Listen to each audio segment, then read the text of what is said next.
नमस्कार दोस्तों, आज हम आप लोगों के सामने बिहार स्पेशल सामान्य ज्ञान लेकर उपस्थित हूँ। यह राज्य स्तरीय या देश स्तरीय किसी भी प्रतियोगिता परीक्षा के लिए बहुत उपयोगी है। चाहे वह प्रधान शिक्षक परीक्षा हो या कोई भी शिक्षक भर्ती परीक्षा हो, जैसे रेलवे, बैंक, सभी के लिए उपयोगी है। मैं इसी प्रकार मेहनत करके आपके सामने अच्छी वीडियो लेकर आता रहूंगा। इसका भरपूर लाभ उठाने हेतु जो व्यक्ति चैनल पर नए हैं, चैनल को सब्सक्राइब कर लें। जानकारी के लिए मैं बता दूं कि प्रधान शिक्षक परीक्षा में अब बहुत कम समय है, इसलिए मैं चाहता हूं कि बहुत कम समय में ज़्यादा से ज़्यादा प्रश्नों पर चर्चा करूं।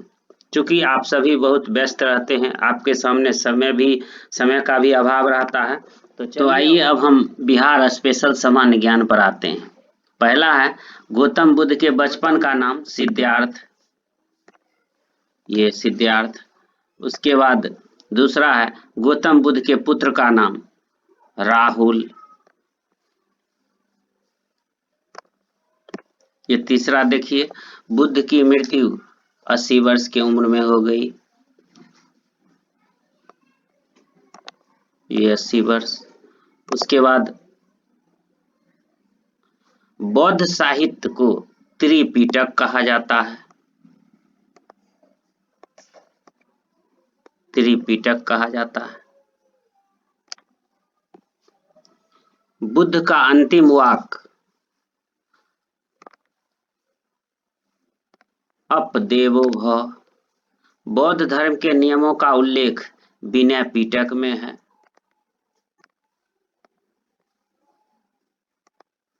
अगला देखिए जैन धर्म संस्कृत के जीन से बना है, जिसका अर्थ है विजेता। जैन धर्म के 23वें तीर्थंकर पार्श्वनाथ। जैन धर्म के 24वें तथा अंतिम तीर्थंकर महावीर। महावीर के बचपन का नाम वर्धमान था। महावीर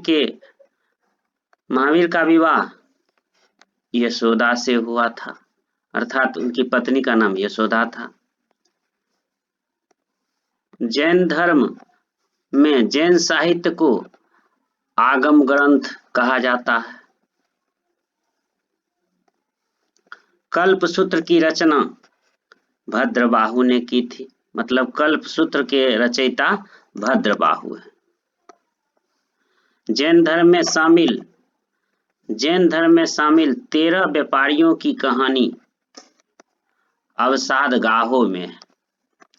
यह एक उसका ग्रंथ है सर। मगध शब्द का प्रथम उल्लेख अथर्ववेद में है। नंद वंश के संस्थापक महापद्मानंद थे। और नंद वंश के बारे में विशेष जानकारी के लिए बता दूं कि नंद वंश का अंतिम शासक राजा घनानंद थे, और ये 8 भाइयों ने मिलकर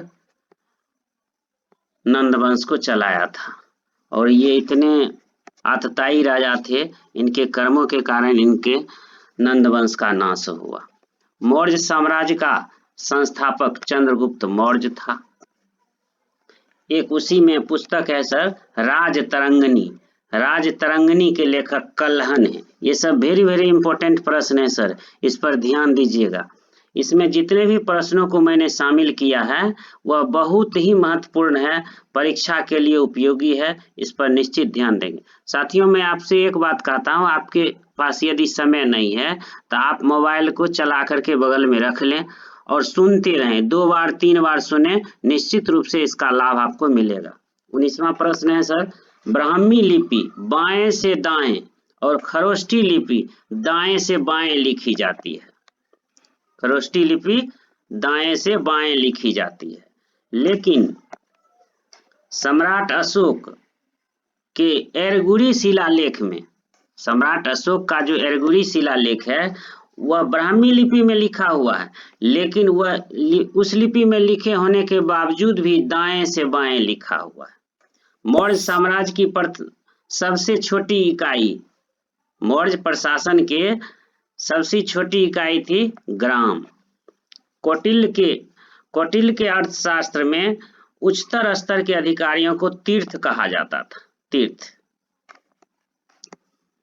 अब मौर्य साम्राज्य के गुप्तचरों को गूढ़ पुरुष कहा जाता था, गूढ़ पुरुष। अर्थशास्त्र में धान के फसल को उत्तम बताया गया, लेकिन उसी अर्थशास्त्र में गन्ना के फसल को निकृष्ट बताया गया। मौर्यों की राजकीय मुद्रा पन थी, पन। सम्राट अशोक ने अपने जीवन काल में एकमात्र युद्ध लड़ा, उस युद्ध का नाम था कलिंग का युद्ध। यह उनके लिए बहुत ही निर्णायक युद्ध था। इसी युद्ध के बाद उन्होंने राजधर्म का त्याग किया था। अर्थशास्त्र में 18 तीर्थों, तीर्थ का मतलब विभाग होता है सर। अर्थशास्त्र में 18 तीर्थों का वर्णन है। 29वां प्रश्न है, तीर्थों के अध्यक्ष को महापात्र कहा जाता है। उस समय के जो विभाग थे उसके अध्यक्ष को महापात्र कहा जाता था। और अंतिम प्रश्न है सर, इंडिका के लेखक कौन थे?